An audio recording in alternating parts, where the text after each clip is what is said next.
Well, let's talk to Zongqiang, who's Senior Analyst at global energy research firm Rystad Energy. And thanks so much for coming on the show.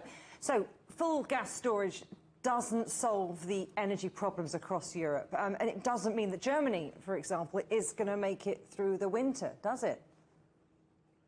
Thank you for having me. Well, speaking of Germany, I would say so far Germany has already done a great job there in their storage target. So far, the current German storage level had already reached about 84%, and also the government are taking several measures to try to reduce the gas demand and also save gas.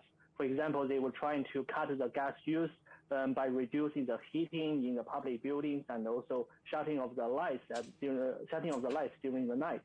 So, and also they have more ambitious storage target for the next months. So for the coming winter, we still have some uncertainties about the Russian gas supply, but I think the Germany is doing whatever they can to build up their storage. So we heard there from our correspondent that this is a safety net in terms of getting that full gas storage. But last week we heard that China is selling its surplus of LNG to Europe. Does that help much? Well, yes, it would help indeed, because considering the tightness of the European gas market, and based on our latest monitor about the global LNG trades, as one of the major LNG importer in Asia, China only imports about 4.7 million tons of LNG for the past 8 months of this year, which is 25% lower than the same period of last year. So China is not competing directly with the European buyers for the spot volumes, because the majority of the imported LNG were contract volumes.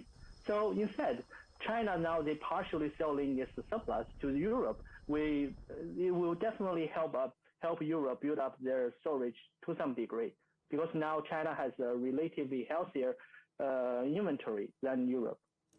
Well, businesses are being urged to cut their energy use as a precaution.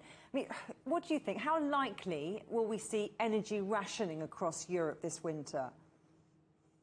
Well, as you may notice, nowadays many discussions were surrounding whether Europe will introduce a price cap on electricity market, and also do what the Spanish government did a little bit during the summer. They introduced a price cap for their domestic gas market. So for the rationing plan, I think it's still worthy discussion, because we are still faced with the uncertainties of the Russian gas supplies for the coming winter, and we also need to import more LNG from US and also from other regions. So among all these factors, I think it's necessary to discuss the rationing plan. Zongqiang, pleasure talking to you. Thank you. Thank you.